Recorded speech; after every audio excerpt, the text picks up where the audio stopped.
to move past loss. We have all experienced loss in our lives. It could be the loss of a loved one, a beloved family pet, the loss of a job, a whole career, or even the loss of a dream. If you've dreamed for something, dreamed of something, and you realize that it either is an impossibility, or it just seems so far out of reach that you aren't sure how it could be possible. All of that is loss in our lives, and loss hurts. It's not the fun part of this human experience of ours, is it? But here's the thing. A lot of people try to just move past it, which obviously is what we're talking about today because it's the topic of this video. But what I really want to dig into, when you're trying to move past it, you're also going through it. You're just going through something tough. Have you ever heard anybody say that? I'm going through something.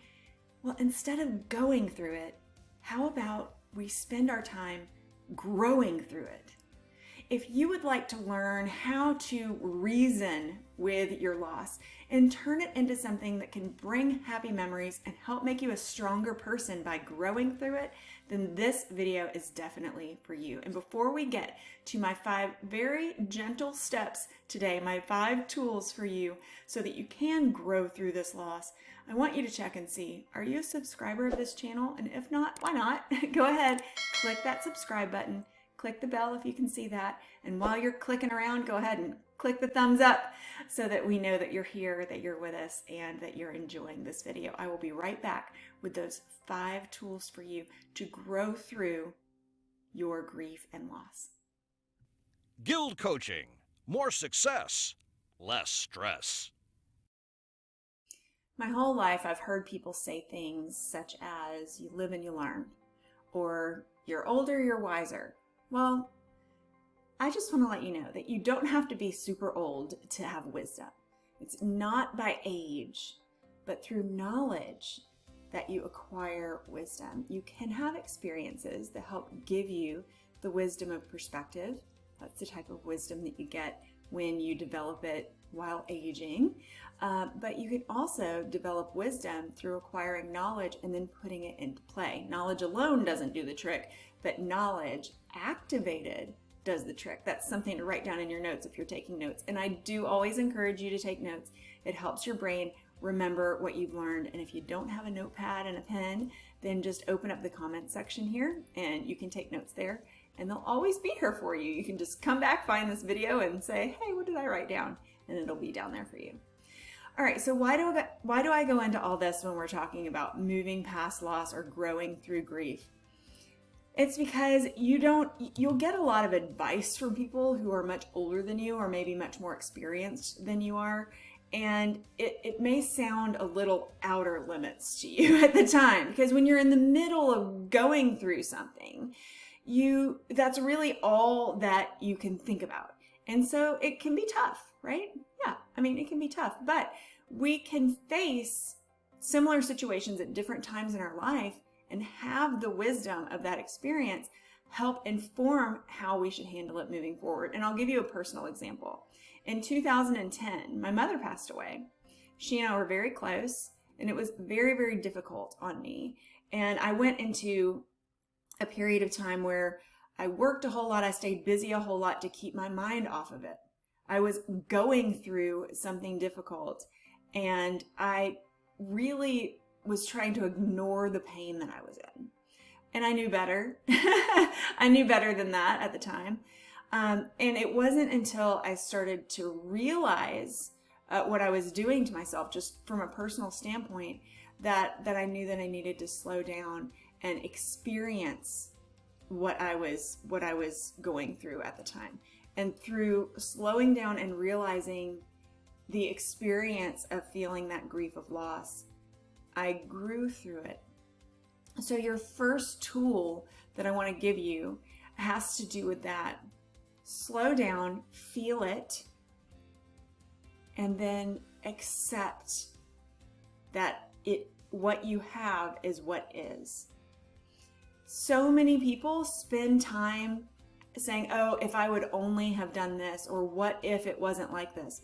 It's not a good use of your time, because at this point, physical time travel isn't isn't possible to my knowledge. So you can't go back in a time capsule and redo things. So that type of thinking helps to keep you in this negative spiral that can actually take you down into depression. That's a clinically diagnosed condition, but that type of thinking is low vibrational thinking. So higher vibrational thinking is, I have this at this time. This is what I have. It's not what I would design, but it is what is. So write that down if you're taking notes. Number one, so be it, really, is what you should write down. It is what it is, and I have what I have, and I am grateful for all that I have. Okay? So be it is really the very first tool that we can use. And sometimes when we're going through loss, that's all that we can muster at the time, and that's fine. Allow yourself to take baby steps. I always say that to my clients and my students. Baby steps, one step at a time, bite-sized pieces. So just allow yourself to let go of the control over trying to figure out the situation. The why, the when, the what if. None of those questions need to be answered except what is. It's the acceptance. Okay. So that was in 2010. In 2020, my father passed away. Natural causes. He was in his 90s. He had me when he was a little bit of an older dad, but he lived a very full life, and I handled it much differently than I did my mother's passing 10 years and 2 months prior to my father's passing. And the reason that I handled it differently, a couple of things: it was a different person. I had that wisdom of experience. I had already experienced the passing of one of my parents, and I had a different perspective. I also had better tools, better emotional, mental, and psychological tools. And I understood, and this is number 2 for you, the difference between dwelling in grief and letting go. Now, I'm going to go into letting go a little bit more in just a moment, but you really just have to understand for you what those two things are. So the best way for you to get there is to grab one of these things, my favorite little tool. It's a pen.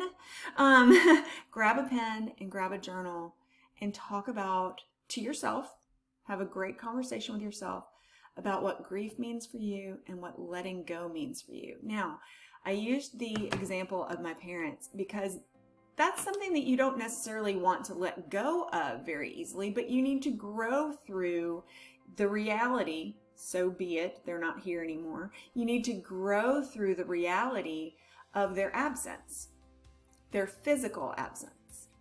So understanding the difference between grief, which is dark, and letting go, which is an acceptance, was very, very important for me. And I did that exercise, which is why I was better equipped to deal with my father's transition to his next reality better than I was my mother's. So understand the difference between grief and letting go, and the way that you do that is just by journaling with yourself. I've always said that journaling is the best way to have a healthy conversation with yourself. All right, so the third thing, and I will get back to letting go in just a minute. That's the fourth thing. The third thing is you have to learn what your thoughts are doing to your body and your mind, okay? So monitor your thoughts. Throughout the day, you can ask yourself several different times, what am I actually thinking about right now? Have you ever walked from one side of your house or apartment to the other and then you couldn't remember why you went all the way over there because your mind was wandering? Or have you ever gone to the grocery store and you knew that you needed batteries and you passed right by that big display of batteries and you just didn't even think about it and you kept going and you got home and you thought, oh, where are my batteries? All right, we allow our minds to wander. And just imagine if we did that with children. There'd be a lot of children who were running into the street with cars coming if we allowed children just to wander without supervision. So you are in charge of the thoughts that your brain thinks. And the thoughts that your brain thinks creates the vibration that you have at that moment. So stop several times. This is the third thing. Stop several times throughout the day. Even continually, once an hour, I get notifications from my smartwatch. Get up and move. You haven't walked however many steps this hour. Set notifications. Hey, what are you thinking about right now? Are you really focusing on this? Are your thoughts scattered? And then make sure that you gently, like you would for a child who's, running into the street, you might raise your voice, but you're not going to scream at him, but you guide him back. No, come back here. So if you feel your thoughts being directed to the dark place, then just like you would with a little child, be very gentle and bring your mind back to the present moment, and then direct your thoughts on something that feels good. And that sounds very simple. Well, something that feels good. Well, I love sitting out in the sun on a nice, warm, sunny day. I love, whatever you love. I love salt baths. I love, experiencing the ocean. So you can direct your thoughts toward anything that feels good. And what does this do for you? It pulls you from that darker place of recognizing the grief and loss into a higher place of recognizing abundance in your life.